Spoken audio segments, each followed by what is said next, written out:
Cinema గురించి కన్నా ముందు ఇప్పుడు నాగేంద్ర గారు ఆయన నన్ను మీరు ఏదో మాట్లాడుతా ఒక మాట అన్నారు. ఇప్పుడు డైరెక్టర్స్ దాంట్లో మీరు ఒక ఆరాధ్య దైవం అని. నేను ఆరాధ్య దైవం కాదు, ఆరాధ్య దెయ్యం. ఎనీవే చూసే పార్ట్ ఇప్పుడు ఈ సబ్జెక్ట్ మ్యాటరు అంటే దానికన్నా ముందు ఇందాకన్నా డేట్ అని చెప్పారు కదా, ఇది కేవలం అంటే ఒక కొన్ని ఆస్పెక్ట్లో ఒక టెక్నికల్ గ్లిచ్, సెన్సార్ అనేది ఒక పర్టికులర్ టైంలో డీలే, అన్నిటికన్నా ముఖ్యంగా ఇప్పుడు నీ లాంగ్వేజ్లో చేస్తున్నాం కాబట్టి అన్నిటికీ సరిపడి కరెక్ట్ డేట్ అని వేరే డిస్ట్రిబ్యూటర్లతో మాట్లాడి దాని వలన అయ్యింది. ఇప్పుడు మాత్రం అన్నీ అయిపోయినాయి, సెన్సార్ కూడా వచ్చేసింది.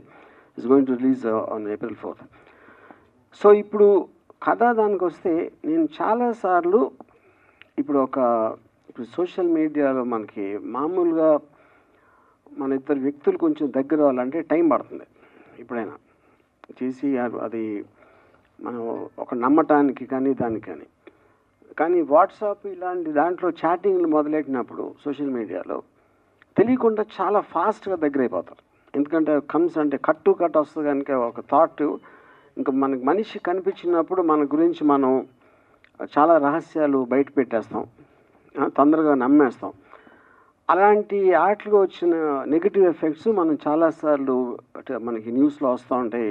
ఇలా ఒక అమ్మాయికి ఎలా అయింది, లేకపోతే అలా రిలేషన్షిప్లో ఎలా అయింది, ఒక్కొక్కసారి చాలా వైలెంట్గా కూడా మారటానికి జరిగిన ఇన్సిడెంట్స్ మనం ఎన్నో చూసాం. సో ఒక్క పర్టిక్యులర్ ఇన్సిడెంట్ అని కాకుండా చాలా అలాంటి ఇన్సిడెంట్స్ బేస్ చేసి ఈ కథ తయారు చేయడం జరిగింది. సో అన్నిటికన్నా ముఖ్యంగా నేను ఒక పోలీస్ ఆఫీసర్ నాకు ఒక ఎగ్జాంపుల్ చెప్పారు.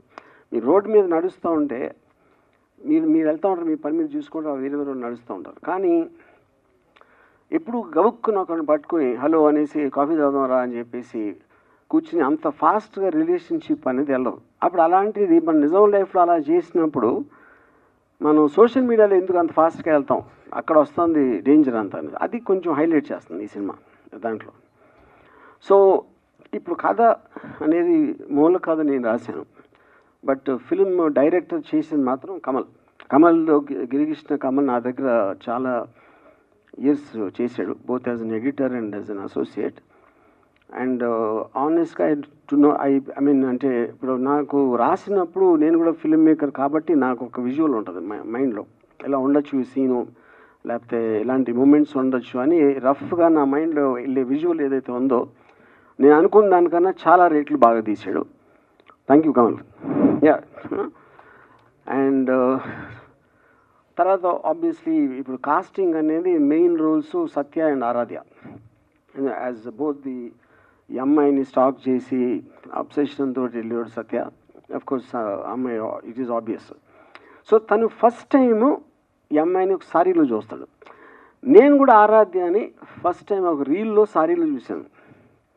ఈ రెండింటికి connection is not the point. తర్వాత అమ్మాయి సారీలో ఉన్నదానికి ఉన్న ప్రత్యేకత ఏంటి అని అడిగితే, ఇప్పుడు మామూలుగా చాలాసార్లు ఒక అమ్మాయి మీద అత్యాచారం జరిగినప్పుడు అలాంటి బట్టలు వేసుకుంది, లేకపోతే ఇలా ఉంది, అలా అని ఒక kind of A negative comments చేస్తారు, including politicians.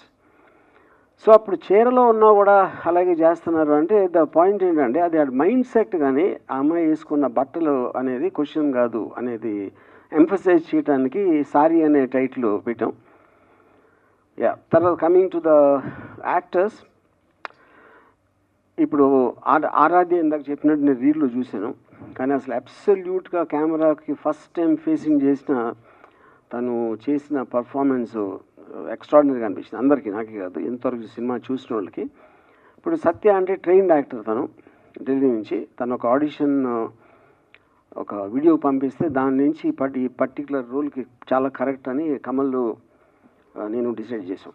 So this is briefly about this one. So అది సమేషన్ నేను చెప్పేది more than anything else the psychological aspect of ఎంత ఫాస్ట్గా దగ్గరికి వెళ్తే ఏమవుతుంది. ఎందుకంటే ఒకసారి కమిట్ అయిపోయిన తర్వాత అతను కొంచెం ముందుకు వెళ్ళాడంటే మొహమాటంతోనో భయంతోనో ఇంకా ఇరుకుపోతారు. అది మీకు నాకు తెలిసి ట్రైలర్లో క్లియర్గా తెలిసి ఉంటుంది.